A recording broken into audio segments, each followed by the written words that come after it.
Muy buenas tardes para todos. Para Feisa, tu familia y tú son lo más importante.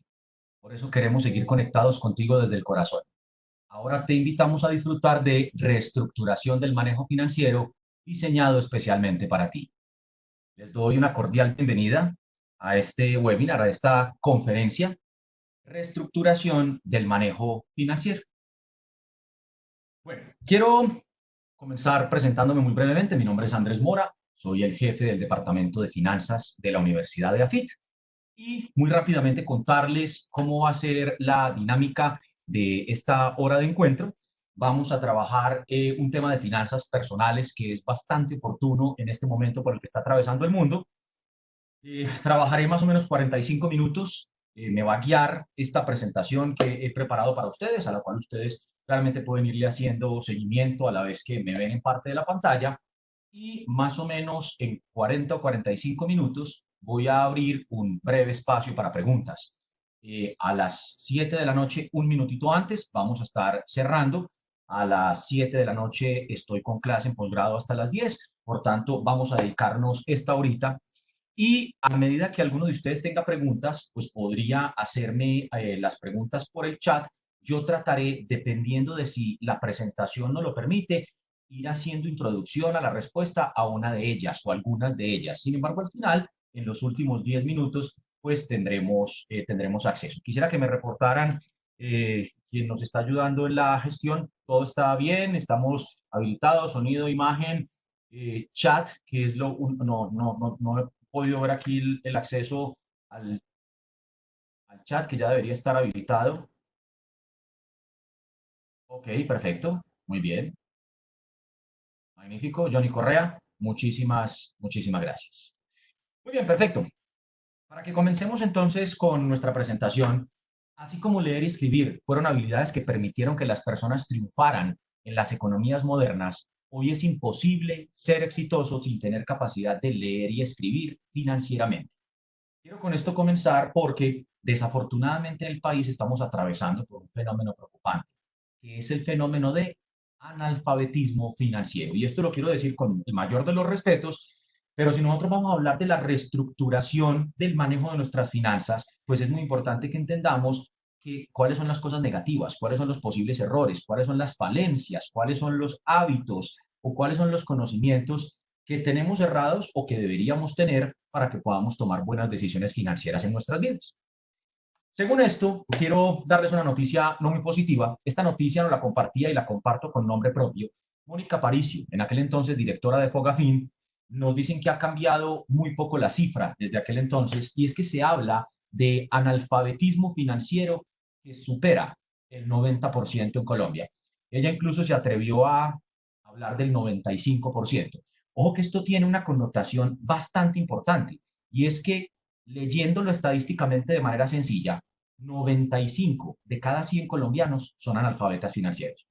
Reitero esto qué significa porque esto no respeta género, estrato socioeconómico ni ninguna otra variable y preparación académica.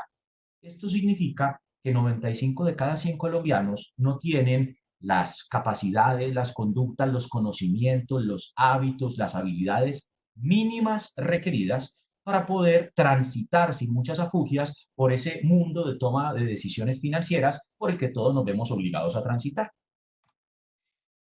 Quise traerles un poquito de datos y se van a dar cuenta que la presentación viene dividida en unas cuantas partes interesantes y quiero arrancar con el tema de los datos. Esto que estoy compartiendo con ustedes tiene una fuente muy fidedigna, Banco Mundial y Gobierno de Colombia, y esta fue la encuesta de capacidades financieras en la que se hacían muchas preguntas. Yo quise traer algunas de esas preguntas. La primera de ellas, que realmente cuando yo recibí la respuesta, pues quedé bastante asombrado, y es en cuanto a la administración y la gestión del dinero. Recuerden que estas son respuestas reales de colombianos en esta encuesta de capacidades financieras. Y la pregunta que nos hacían es, ¿sabe los gastos de la última semana? Y sabe el monto disponible para los gastos actuales. Y había solo tres posibles respuestas. Lo sé exactamente, aproximadamente o no lo sé. Lo que más nos generó preocupación fue, si ustedes observan en pantalla, al lado derecho, la columna naranja fuerte y la naranja un poco más débil de 52 y 55, lo que nos está diciendo es que alrededor del 53.5% de las personas no sabe los gastos de la última semana ni sabe el monto disponible para los gastos actuales. Y que si le adicionamos los que lo saben aproximadamente, estamos dejando al 75% de los encuestados que pensaríamos que, habiendo hecho la encuesta, los colombianos, pues no saben o saben aproximadamente los gastos de la última semana y el monto disponible para los gastos actuales. Ya eso es lo suficientemente preocupante. Pero ¿con qué nos encontramos también? Nos encontramos también, y aquí la fuente es la CAF, en los resultados de las encuestas de medición de capacidades financieras en los países andinos, incluido Colombia, que ante imprevistos, ¿qué es lo que hacen los colombianos? Y yo quiero hablar de este tema de imprevistos porque es que nos encontramos en medio de un imprevisto. ¿Sí? Exactamente, el tema de finanzas personales incluye la manera de afrontar los imprevistos para que cuando cosas como estas, yo sé que lo que está pasando con COVID-19 no tiene en este momento precedentes, esto es una cosa nueva para todos, pero hay muchas maneras de imprevistos. ¿Con qué nos encontramos en la encuesta? Que ante imprevistos, la estrategia de afrontamiento más usada ha sido reducir los gastos. ¿Qué quiere decir? Que no pensamos en ingresos. Cuando digo en ingresos es recuperar ingresos. Ahora más adelante les hablaré un poco de esto, o incrementar ingresos. Pero lo más preocupante es que uno de cada 6 personas podría cubrir sus gastos por menos de una semana. En medio de lo que estamos viviendo, en medio de la contingencia, si uno de cada 6 personas puede cubrir los gastos por menos de una semana, ya ha salido de la ecuación porque ya va más de una semana y cerca de la mitad de la población estaría cubierta por lo menos un mes sin pedir prestado dinero. Nos estamos acercando. ¿Sí? Así que de nuevo estoy elevando un poquitico los datos que nos dan la preocupación. Ahora, hablando un poco de los hábitos, también nos encontramos con que en momentos como estos tenemos que caer en cuenta de que hay hábitos financieros que desde el analfabetismo financiero afectan la forma como tomamos las decisiones y que los hábitos pueden modificarse, ¿sí? Claro que pueden modificarse, pero lo que primero tengo que hacer es reconocerlos, porque muchos de ellos no son del todo conscientes. Quiero comenzar con esto, que también tiene la misma fuente anterior de la CAF en la encuesta de mediciones de capacidades financieras. Miren con lo que nosotros nos encontramos. Hoy vamos a hablar de algunas de las características que tiene el analfabetismo financiero. Pues una de las características es que es heredable. Y pilas con esto que creo que es una de las cosas en las que tal vez esperaría yo que más se detengan ustedes, porque este webinar, esta conferencia, tiene un objetivo clave y es que haya reflexión, es que nos pellizquemos, es que quedemos inquietos. Y en ese sentido, miren lo que hacen los colombianos al elegir un producto financiero. La mitad de los entrevistados, cuando iba a elegir un producto financiero, no comparó con ningún otro producto. Y estamos hablando de 648 entrevistados. Pero además, cuando les dije que el analfabetismo financiero era heredable, el consejo de amigos y familiares se constituye en la fuente primaria, en la fuente que ejerce mayor influencia cuando tomamos la decisión de elegir un producto financiero. Empecé diciéndoles que el analfabetismo financiero era heredable. Y entonces aquí me quiero detener. Seguramente ustedes lo hacen o lo han hecho con ustedes. Y es que en casa, nuestro círculo cercano, nuestro círculo de amigos, es muy común ver que damos y recibimos recomendaciones. El tema es que a veces damos y recibimos recomendaciones muy desde lo más profundo de nuestro corazón. Sin embargo, recomendaciones que no tienen un verdadero fundamento. Quiere decir que si dan recomendaciones o si reciben recomendaciones. Y existe la probabilidad de que recibamos una recomendación de nuestros padres o la demos a nuestros hijos. Hay un 95% de probabilidad de que vengan de alguien que es analfabeta financiero. Quiere decir que, a pesar de que la recomendación tiene muy buena intención, realmente no son recomendaciones que tienen bases suficientes como para que verdaderamente ejerzan un cambio positivo y cuya decisión nos vaya a beneficiar.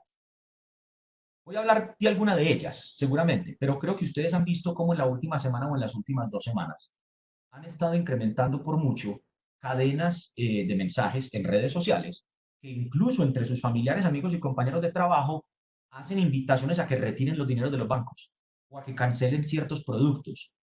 Esas son las cosas o unas de las cosas, como les contaba, de recomendaciones que no tienen del todo fundamento, pero entre ellas, no, necesitas un crédito, tómalo con esta entidad que es la mejor. y no comparamos y simplemente nos vamos con esa entidad sin saber que quien tomó la decisión y quien nos hizo la recomendación tampoco hizo la debida diligencia y no tiene toda la información. Seguimos con datos, porque estamos hablando de hábitos. Bueno, ustedes están leyendo lo que tengo en pantalla y esto, más allá de ser un meme, sí llama la atención a algo bien interesante y es el tema del manejo de los medios de pago en Colombia. Y cuando hablo de hábitos es porque los colombianos todavía no se han dado a la tarea de desprenderse del efectivo, no se quieren desprender del efectivo.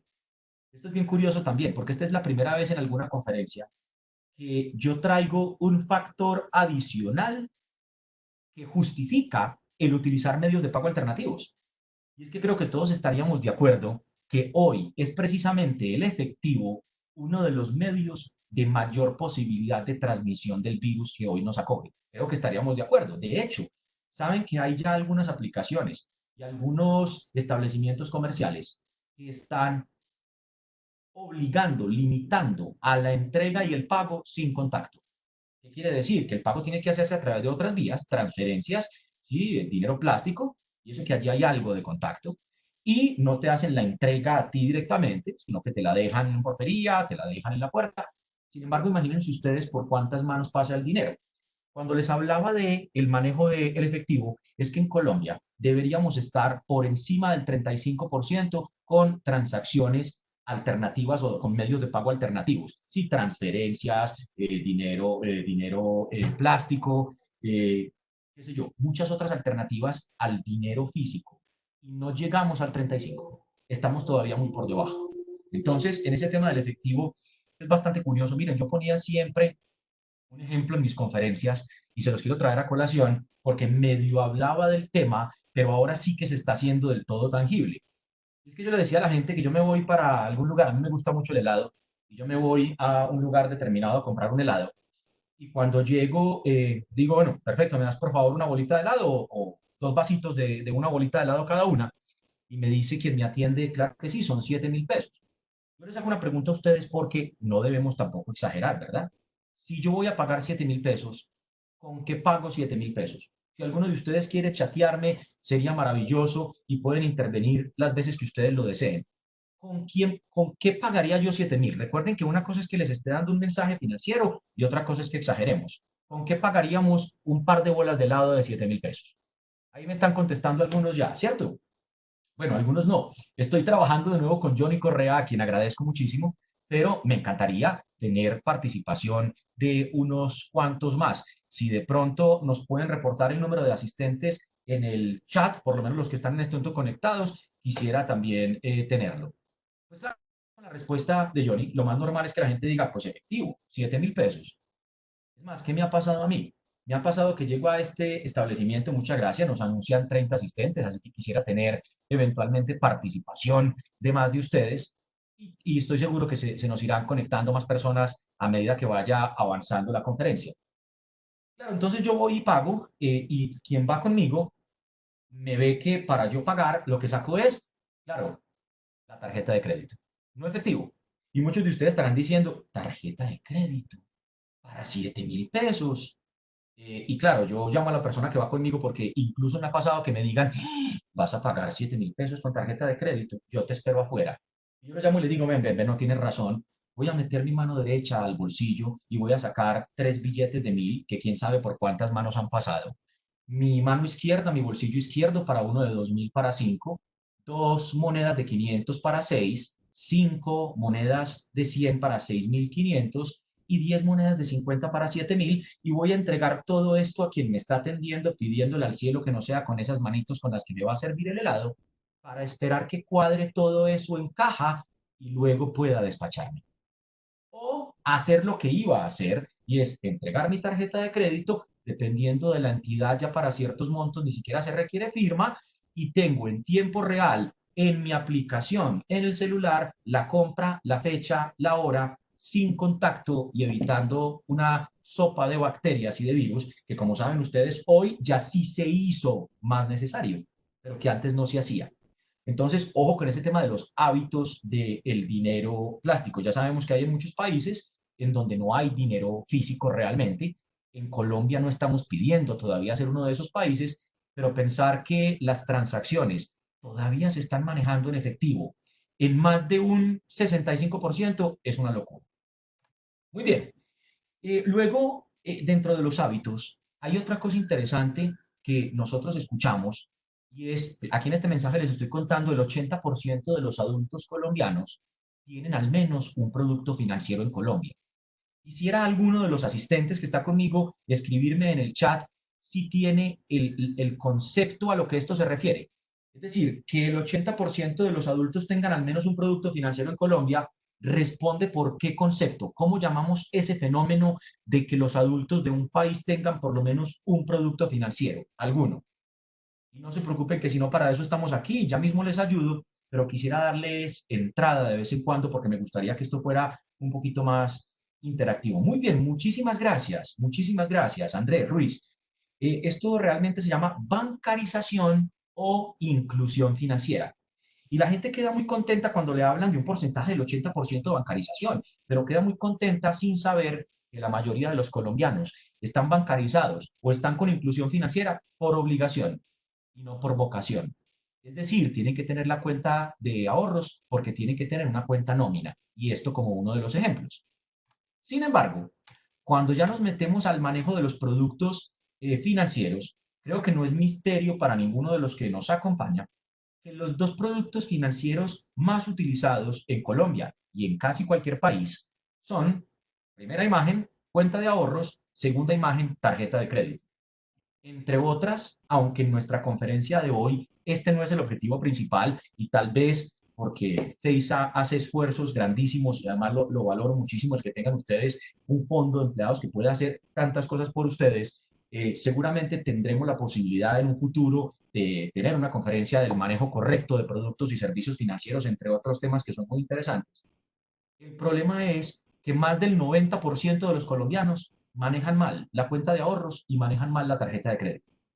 Y algunos que me escuchan dicen, venga, no, tampoco. Tampoco, es que mi cuenta de ahorros, yo tengo una tarjetita de débito, cambio el recibo del cajero por el recibo anterior que tenía en billetera, tengo mi aplicación móvil, ahí hago todo.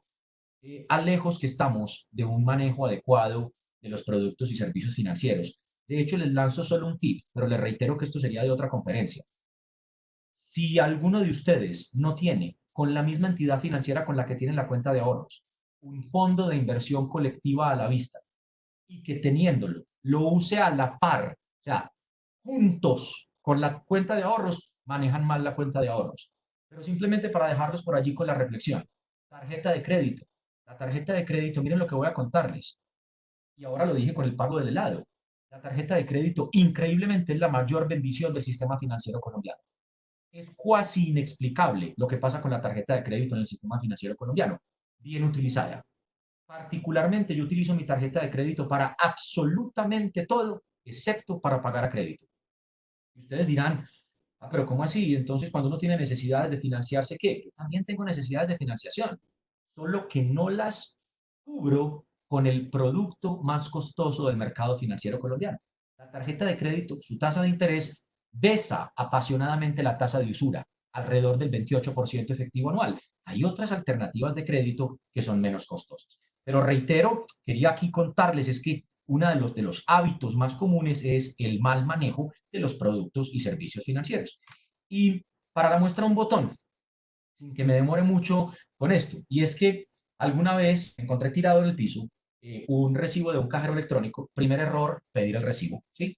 De hecho, cuando los cajeros electrónicos nos dicen que quiere imprimir recibo, que quiere ver en pantalla, yo extraño un botón que diga nada, porque yo siempre lo utilizaría nada, porque después de que yo hago el retiro, pues claramente me llega aquí en tiempo real. Hombre, pues les cuento que volteo yo este papelito porque me dispuse a votarlo y me di cuenta que era un retiro de 400.000 pesos de una cuenta de ahorros. Espero que ninguno reconozca los últimos cuatro números de la tarjeta. Hasta ahí estamos mal por haber pedido el recibo, sobre todo en momentos como hoy, en donde la solidaridad está siendo llamados desde muchos puntos, incluido desde el tema ambiental, y le estamos dando un respiro a nuestra tierra. El problema es que si ustedes ven el disponible en esta cuenta, Paula, Paula me está reportando que no me escucha. Yo quisiera estar tranquilo de si es un problema de Paula para que ella trate de resolverlo o si es un problema de la conexión. Quisiera que me ayudaran. Bueno, Johnny me está reportando aquí que escucha, Sebastián me escucha. ¿Sí? Ok, ok. Paula, de pronto revisa un poquito tu conexión de internet. A veces nos sucede que es en el lado de ustedes, que puede ser el ancho de banda, la conexión a internet, pero siempre cuando me reporten algún daño, pues les estaré preguntando si se escucha y aquí me aclaran varios que me están escuchando. Perfecto. Muy bien. Ojalá pueda solucionar, Paula. Entonces les decía que si ustedes ven el disponible, se pueden encontrar con un disponible de 51 millones de pesos. Miren, créanme que cuando yo encontré este recibo, yo le dije, quiero darle el beneficio de la duda. Quiero pensar que hace 10 minutos le pagaron un carro y aún así está errado. Repito, yo hoy con ustedes quisiera cubrir muchísimas cosas, pero recuerden que queremos sacar un muy buen provecho de esta hora. De hecho, alguno me estaba preguntando que cómo le saca provecho a mi cuenta de ahorros, a la de nómina. Pues realmente yo tendré que darles, como les decía, esa invitación para que avancen un poquito en el manejo de los productos y servicios financieros. Como les digo, tengo una conferencia adicional de este manejo que me toma una hora larguita en cada producto, pero les quiero adicionar, la cuenta de ahorros no es para tener plata. La cuenta de ahorros es para darle tránsito a la caja menor, ¿vale? Porque la cuenta de ahorros no está diseñada para multiplicar ni para incrementar. De allí que la primera queja que los colombianos hacen es que eso no da nada. Johnny también me pregunta, recuerden que les conté, no prometo que, es más, prometo que no voy a alcanzar a responder todas las preguntas, pero algunas que vea viables lo voy a hacer. Me está preguntando Johnny que si el dinero en una fiducuenta se puede haber afectado por la situación actual. Para los que no sepan, la fiducuenta, que yo no menciono productos con nombre propio, pero es un producto de una entidad muy reconocida, eso es a lo que yo antes llamé Fondo de Inversión Colectiva a la Vista. Y esa fue una de las grandes cadenas que se dio y mucha gente salió despavorida a retirar dinero de la fiducuenta. Sí, claro, Johnny, todos los fondos de inversión colectiva a la vista, así sean totalmente líquidos y muy seguros, en momentos de mercado de tanta volatilidad como el que estamos viviendo, pueden verse afectados. De hecho, la fiducuenta exhibió durante algunos días, 2, 3 días, que ahí fue donde se lanzó el mensaje masivo, una disminución en su valor. Yo con los que pude hacía un llamado a la calma. Pues te quiero contar, Johnny, para pasar por aquí y cerrar este capítulo, que ayer, a 31 de marzo, le hice seguimiento al cierre del valor de la unidad de la fiducuenta y me dio la razón del llamado a la calma. El valor de la unidad de la fiducuenta a cierre de 31 de marzo estuvo positivo por encima del valor de 1 de marzo. Quiere decir que quienes recibieron esas recomendaciones con analfabetismo financiero se dieron cuenta que si retiraron su dinero no hicieron otra cosa que materializar la pérdida. Si no hubiesen salido corriendo a retirar el dinero de la fiducuenta, a marzo, cerrando marzo, su saldo iba a ser un poquito por encima de aquel saldo de 1 de marzo. ¿Vale? Paula, lamento mucho lo que nos reportas. Todos los demás participantes nos están informando que me escuchan perfecto de mirar qué puedes hacer. Sin embargo, tranquilita que esto va a quedar grabado y para ti, los que no pudieron conectarse, se los vamos a compartir. Muy bien, voy a ir un poquito más rápido porque quiero llegar a una parte que es importante. Dentro de los hábitos también está el tema de que Colombia es el país de América Latina en donde más gente vive en arriendo. Esto es otra cosa compleja. De nuevo, hábitos. Y miren esto, que esto me sorprendió muchísimo. En las encuestas que hicimos de capacidades financieras, se preguntó cuáles eran las estrategias para cubrir los gastos de la vejez. Y ustedes no van a creer las respuestas que tuvieron más puntuación. Continuar trabajando siempre y apoyo de familiares y amigos. Imagínense ustedes el tema de hábitos, cultura, comportamiento y competencias financieras que hacen que los colombianos tengan como estrategias para cubrir los gastos de la vejez, continuar trabajando por siempre y apoyo de familiares y amigos. Hombre, ¿esto a qué nos lleva? Esto nos lleva a vivir en un país que adoro con el alma, igual que todos ustedes, pero que con ese porcentaje de analfabetismo financiero, pues atraviesa por crisis financieras, y estoy hablando de personales, familiares, empresariales, pirámides de ahorro, aquí sí lo puedo decir con nombre propio porque afortunadamente ya no está, creo que todos ustedes escucharon el tema de DMG y no sé si saben que hoy hay todavía colombianos que hasta antes de la cuarentena iban a hacer fila a préstamos gota a gota, que es otra de las cosas complejas por las que estamos atravesando. acabamos de terminar de hacer, junto con otros 3 investigadores del departamento, una investigación de impacto de un programa muy bonito que tiene la alcaldía que se llama Bancuadra. Si quieren, busquen qué es Bancuadra, pero les resumo. Bancuadra es un programa que trató de llevar a las zonas que más lo necesitaban créditos pequeños, microcréditos, pero acompañados de alfabetización financiera, porque encontraron que había un efecto directo entre el tema de los créditos gota a gota, el tema de los créditos credidiarios, como lo llaman en algunos otros casos, y no solo problemas y crisis financieras, sino además temas de violencia y otros tantos que son complejos. Si quieren buscar el programa de Bancuadra de la alcaldía, muy seguramente lo encontrarán. Y se viene un problema muy terrible por el que están atravesando algunos en estos momentos, y es que si tenemos pocos conocimientos financieros, pues lo normal es que una de las cosas que sí que manejamos mal sean nuestras deudas. Y el manejo de las deudas es una cosa bastante compleja. De hecho, lo que se hace es que se magnifica la carga y se acrecienta la tasa de interés o el costo del endeudamiento.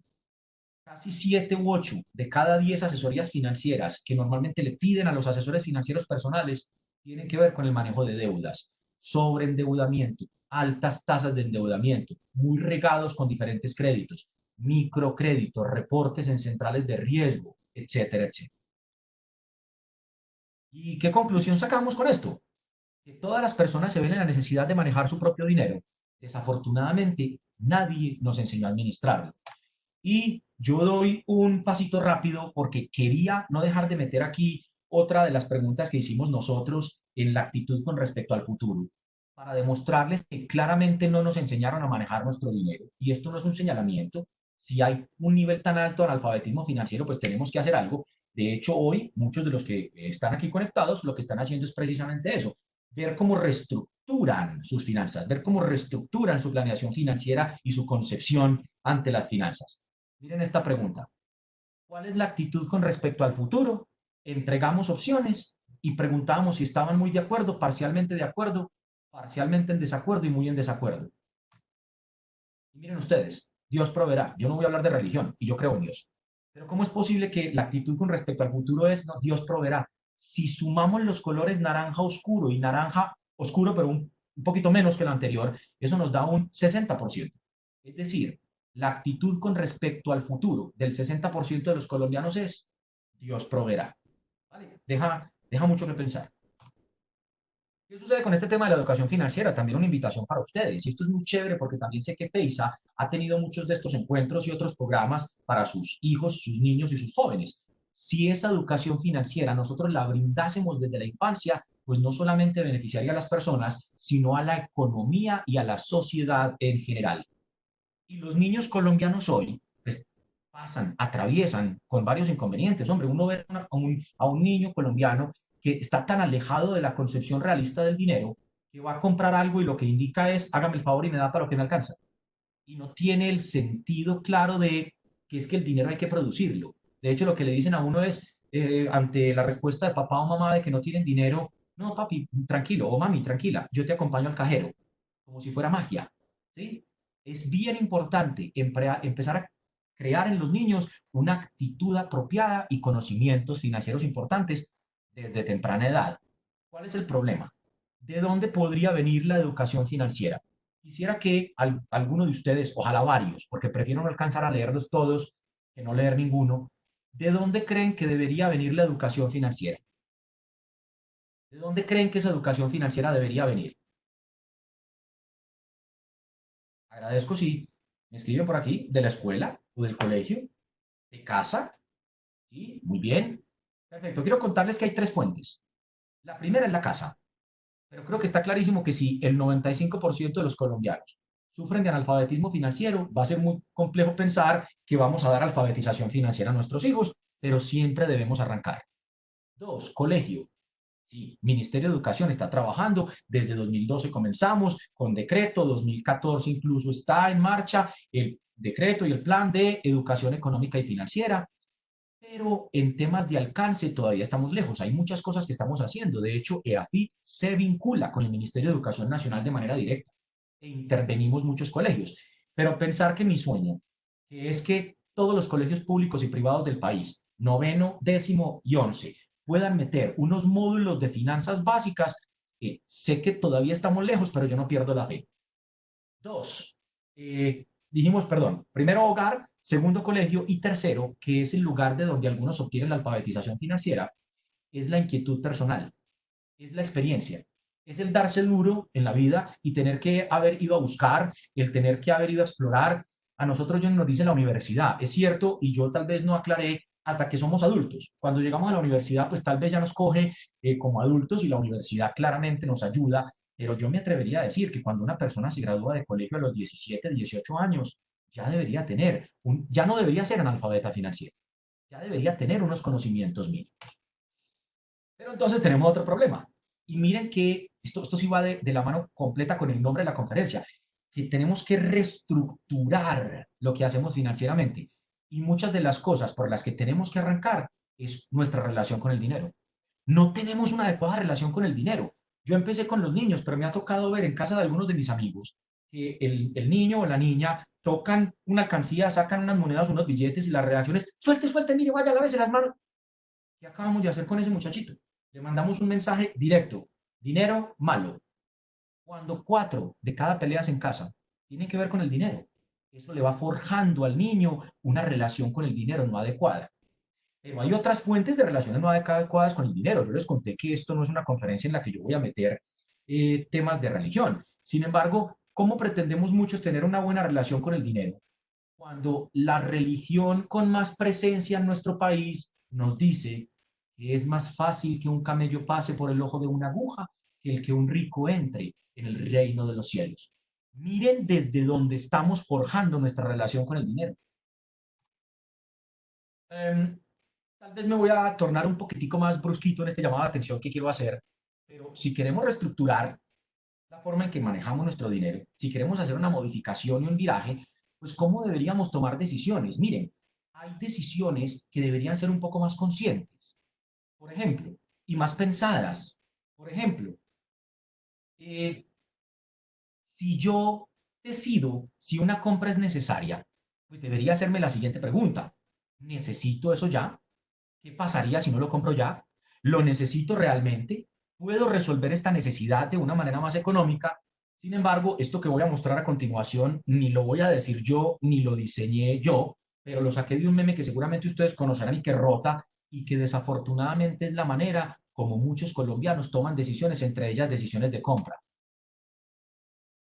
Bueno, la tenía oculta porque desafortunadamente les decía que es un meme no creado por mí, pero pasándolo muy rápidamente, pues claramente es la manera como muchos colombianos toman las decisiones. Hagámosle, Dios proveerá, luego nos preocuparemos. Pero entonces ahora hay puntos que sí tenemos que tocar de manera directa y es, tenemos que tener claridad en la situación financiera actual. Es decir, tenemos que hacer un diagnóstico financiero y esto es una invitación para todos ustedes en ese camino de reestructuración que nos trae en la mitad de la conferencia tal como está planeado a pensar en uno de los elementos más importantes en los que tenemos que hacer análisis, reflexiones y modificaciones, que es en el presupuesto. Presupuesto personal y presupuesto familiar. Muy bien, cuando nosotros vamos a definir qué es un presupuesto, la definición es muy sencilla. El presupuesto simplemente es un documento, hoy por hoy podríamos decir un archivo, porque de hecho lo recomiendo que hagamos en Excel, en donde se cuantifican los ingresos y los egresos de dinero que una persona espera tener para un periodo de tiempo determinado. Cuando nosotros nos preguntan, eh, mire, dentro del presupuesto personal y familiar, ¿qué es lo que recomiendan que se incluya y con qué periodicidad? La respuesta mía siempre es clara, todo. Un presupuesto muy completo, de hecho no lo van a lograr hacer en un día.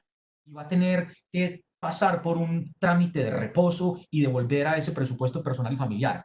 Recomiendo que lo hagan en Excel para que se pueda intervenir, para que quede grabado y que mantengan un backup. Y además, la recomendación es que el presupuesto se haga mensual, o sea, tener mi presupuesto personal y familiar mensual, pero en muchos casos tenerlo mensual, pero para un año. Porque todos sabrán que por temporadas y por momentos del año hay muchos gastos que no se presentan mes tras mes, sino que se presentan una vez al año o se presentan con periodicidades diferentes a la mensual. ¿Qué nos permite hacer el presupuesto? El presupuesto lo que nos permite hacer es planificar un mejor uso del dinero. Sobre todo, nos da disciplina. Y esta disciplina es muy importante para poder cumplir con eso que planificamos. En ese sentido, si nosotros queremos reestructurar nuestras finanzas, tenemos que elaborar el presupuesto o revisarlo.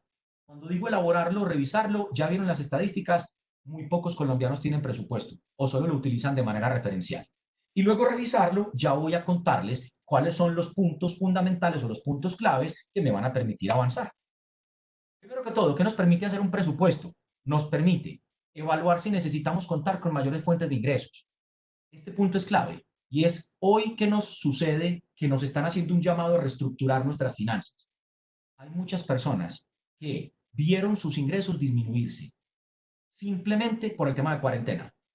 Dos, que dejaron de recibir sus ingresos. O tres, que siguen recibiendo sus ingresos. Hombre, muchos de ustedes siguen trabajando, están haciendo telepresencia, hay personas que siguen trabajando porque, pongo el ejemplo al que más tendríamos que agradecerle, el área de la salud sigue trabajando.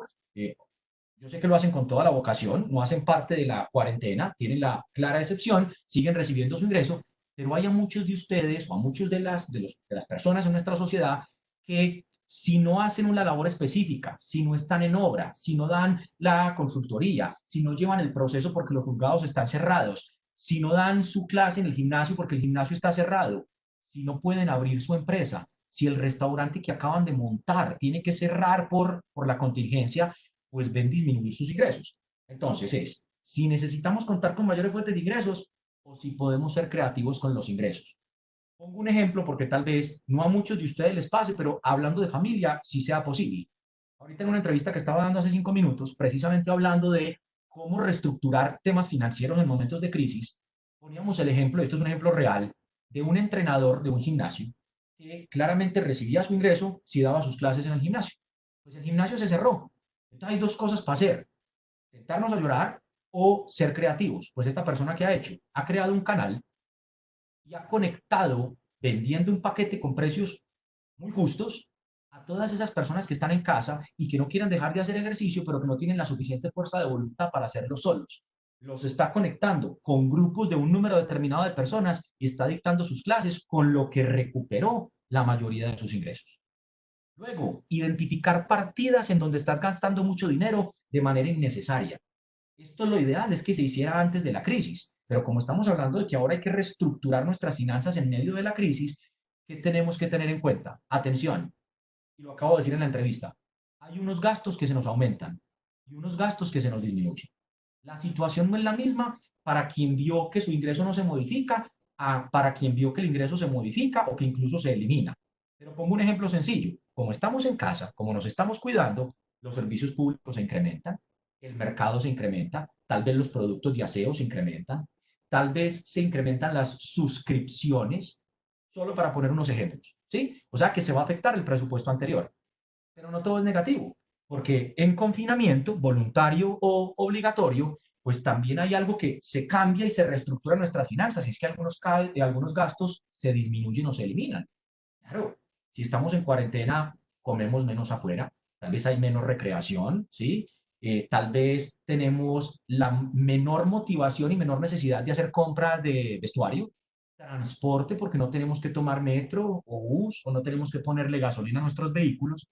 Entonces, para quien claramente ve que sus ingresos no se modificaron y está en una muy buena situación, pues lo que tiene que hacer es ser muy consciente de que lo que se está ahorrando en unos gastos sí le permitan cubrir los otros.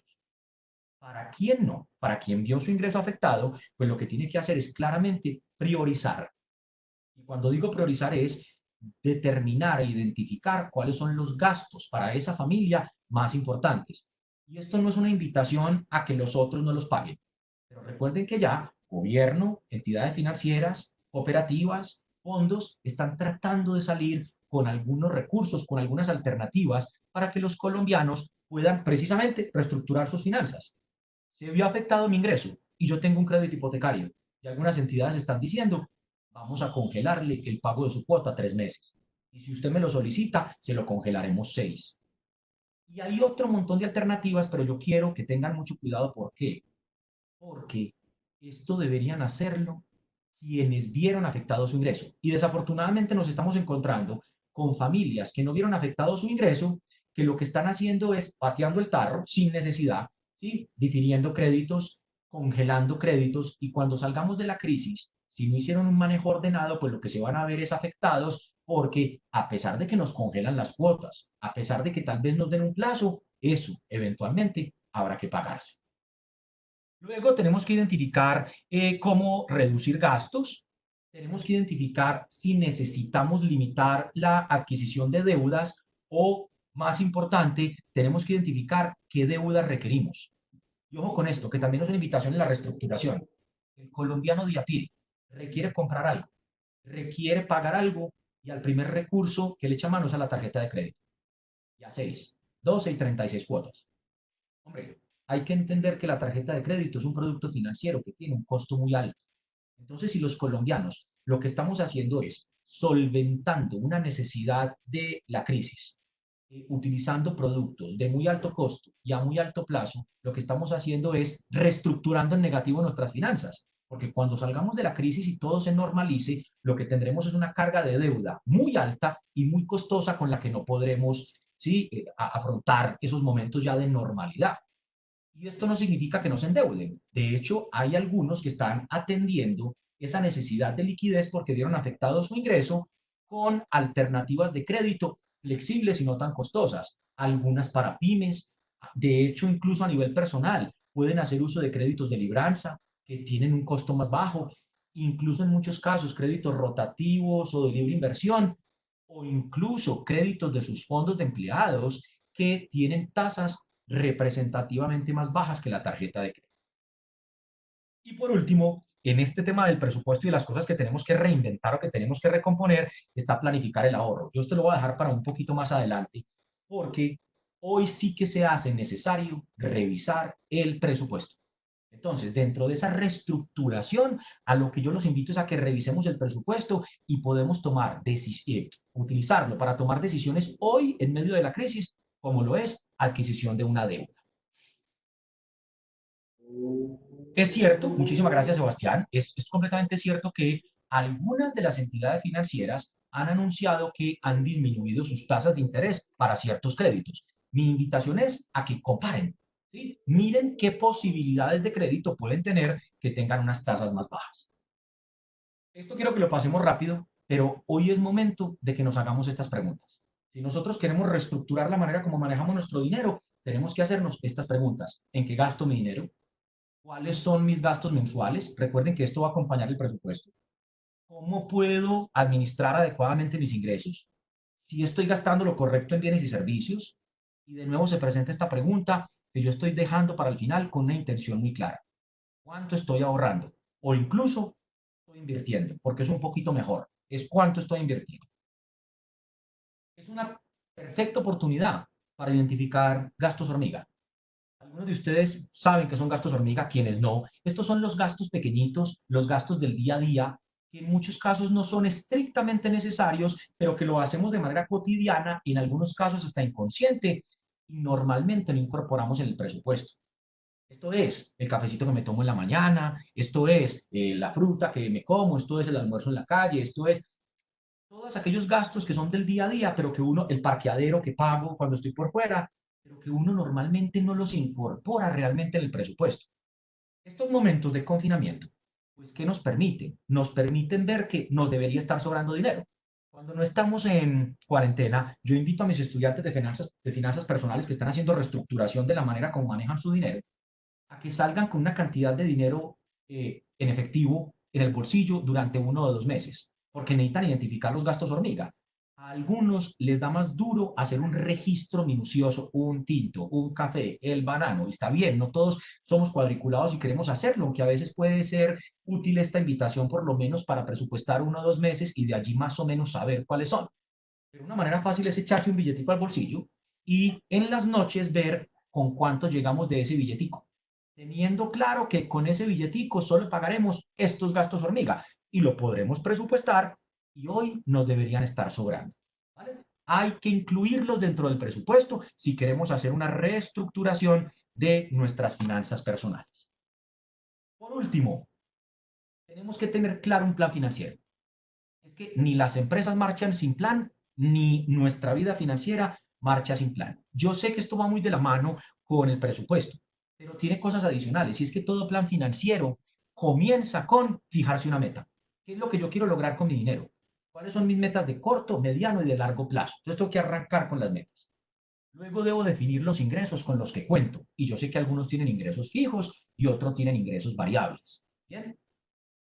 Luego, reducir las fugas de dinero. Estoy hablando precisamente de los gastos hormiga o de aquellas decisiones que no se toman de manera totalmente consciente.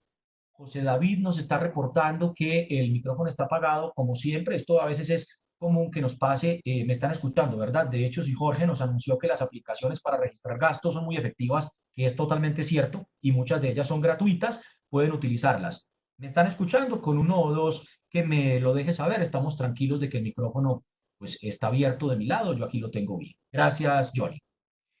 Luego, tenemos que calcular el presupuesto. Ya hablamos de calcular el presupuesto. Y muy importante, tenemos que estudiar el remanente. Miren que en las últimas 3 slides estamos hablando del ahorro, estamos hablando del remanente. Y con esto estamos llegando casi al final de nuestra presentación para abrir un poquito de espacio de preguntas. Y quiero que ustedes me hagan un favor, los que no están teniendo problemas de sonido de su lado. Quiero que cierren los ojos 10 segundos y yo voy a darles una palabra. Y yo quiero que ustedes me digan cuál es la primera imagen que viene a su mente al escuchar la palabra que yo le voy a dar. ¿Vale? Cierren los ojos un segundo, por favor. Ahorro. Pueden abrir los ojos de nuevo. Y yo quisiera que todos me escribieran cuál fue la primera imagen que se le vino a la mente. Por favor, nada romántico, intangible. Futuro, felicidad, no, una imagen tangible que pudiesen dibujar. Por favor, los leo. Quisiera leerlos. Me encanta esto. Miren, Sebastián Giraldo nos dice Feisa. Perfecto, claro, por supuesto que sí. Vale, por favor, vamos, vamos.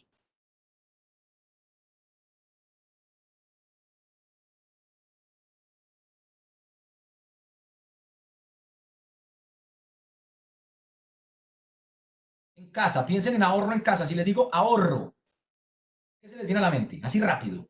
Y ya estoy leyendo a mucho. Lo que pasa es que tengo, si alguien me actualiza, por favor, desde la gestión de la plataforma, ¿cuántos conectados están en este momento? Que no lo escuche Feisa, que lo está escuchando, eso de natillera.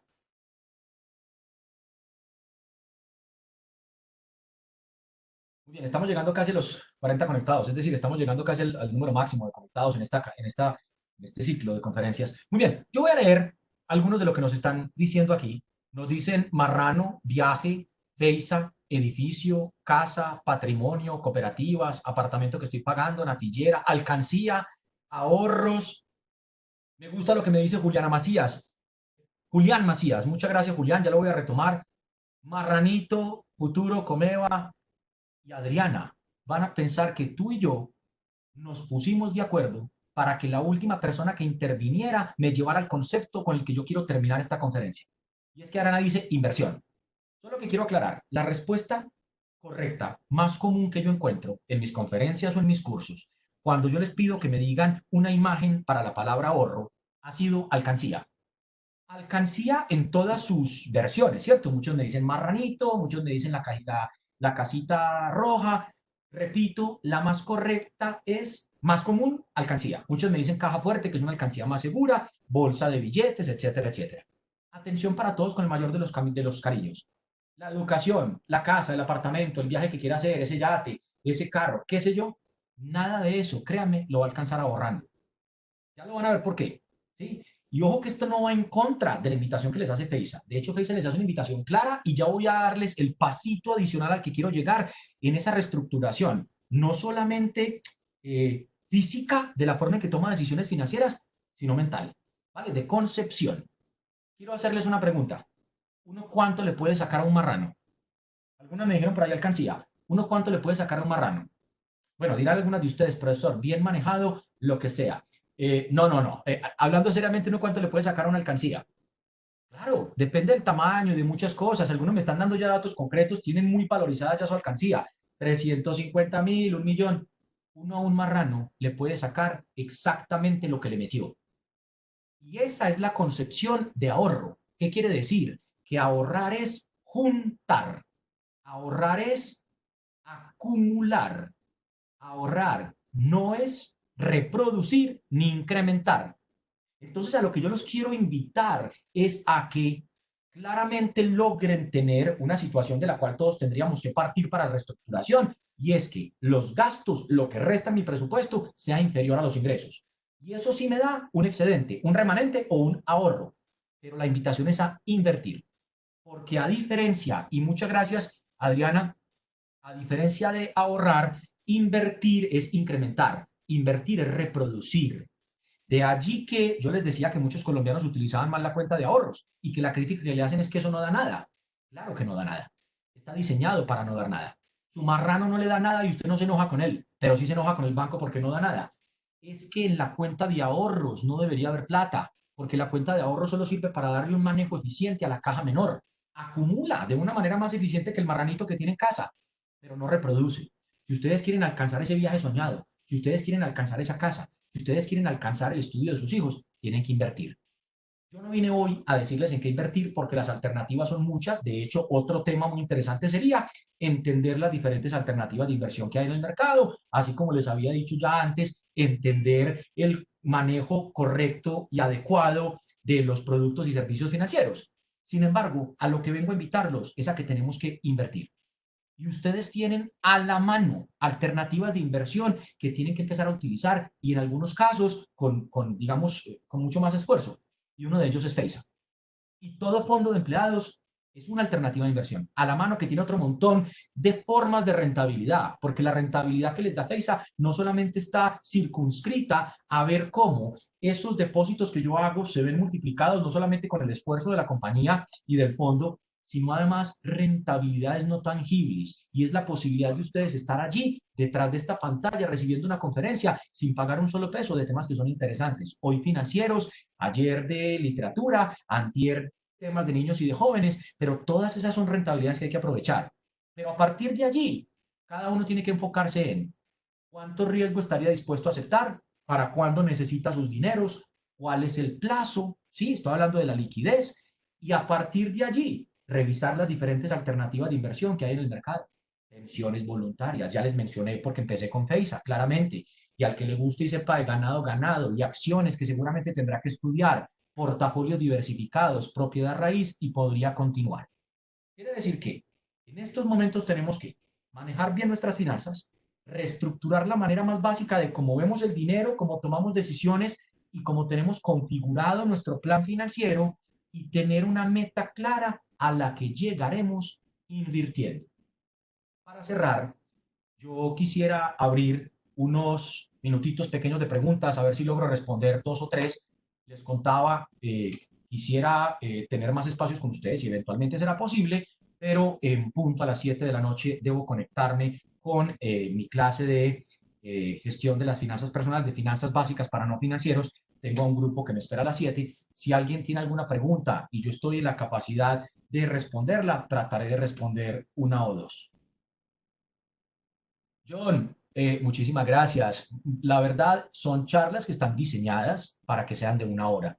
En este caso es de 6 a 7. Lo que pasa es que cuando hay temas como estos que son tan chéveres y tan interesantes, y espero haber logrado generarles incógnitas, generarles incluso hasta preocupaciones, porque para reestructurar la forma como manejo mis finanzas, tenemos que entender claramente cómo trabajarlas. Entonces, sí, tal vez quedan antojados, y esa era una de mis ideas, porque quiero que sigan explorando. Sebastián, te voy a ser totalmente honesto. Yo soy una de esas personas que, aunque soy financiero ultranza, no sirvo mucho para registrar desde el último café que me tomo en el día. Estoy hablando de los gastos hormiga. Por lo tanto, aunque he conocido y aunque he tenido, no soy muy amante de las aplicaciones, pero muchos de ustedes, si no las registran, no las controlan. Aplicaciones hay muchas. No se enreden con las más complejas.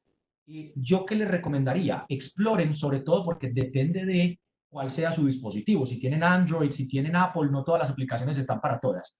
Pero bajen alguna aplicación si creen que esto les va a ayudar. Muchísimas gracias, Daniel. Agradezco muchísimo esto y espero haber generado cambios positivos. Sí, yo también estoy de acuerdo contigo, Sebastián. Yo también prefiero Excel. Ahora, no eres juicioso con las fugas, eso está muy bien. Esa es una de las cosas que hay que hacer para reestructurar la manera como manejamos nuestras finanzas. Adriana, con el mayor de los gustos, con todo gusto, Sebastián. ¿Me queda todavía espacio para una pregunta tal vez dos, por lo menos para darles una introducción? Mientras tanto, si me reportan desde gestión de plataforma el número de personas que tuvimos conectados. Gracias, Adriana. Tú hablas de seguimiento mensual, semanal. Yo diría el presupuesto mensual. El problema es que para hacer el presupuesto mensual, realmente sí se requiere que algunos hagan control semanal y por lo menos en algunos periodos hasta diario. Porque recuerden una de las cosas que no se incorpora en el presupuesto, que son los famosos gastos hormiga. Y los gastos hormiga no son mensuales. Los gastos hormiga son diarios. Aquí me está hablando. Qué bueno seguir conversando sobre inversiones, es una muy buena alternativa y otra muy buena alternativa, como les decía, es una de las grandes falencias que es el uso adecuado de los productos y servicios financieros. Esa es ganadorcísima porque ahí hay muchas falencias. No, no, me pregunta Jorge, ¿cuál considero debe ser el porcentaje de ahorro neto de los ingresos? A los colombianos les gusta casarse con camisas de fuerza, a mí no. Y la gente habla del 10%, no sé de dónde sacaron eso, del diezmo. Vaya, pídale a alguien que se gana un salario mínimo que tiene que ahorrar, pero ya les invertí, no ahorro, ya les invertí la idea, no ahorro, sino inversión. Vaya, dígales que inviertan 80.000 o 90.000. Ahora, alguien que se gane una cantidad mayor, ¿por qué circunscribirlo a 10?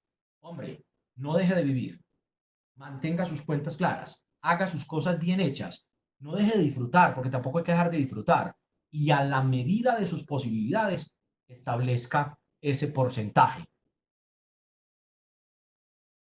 Andrés Ruiz me dice, nos dejaste con infarto fulminante al miocardio. Veo que Andrés Ruiz, en algún momento de su vida y en mi vida, fue alumno mío. Gracias, Andrés. Un gusto saludarte de nuevo. Beatriz me dice, ¿qué recomendación nos da cuando no se tienen ingresos fijos y se tienen periodos cesantes y costos fijos de compromiso familiares? Muchas gracias. Aquí sí que tienes que ser juiciosa, Beatriz.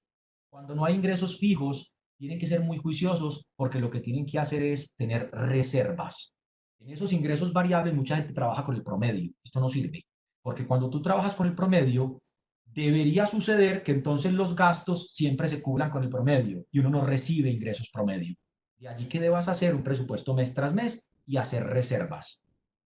Dios mío, dije dos. Vamos a ver hasta cuánto llego.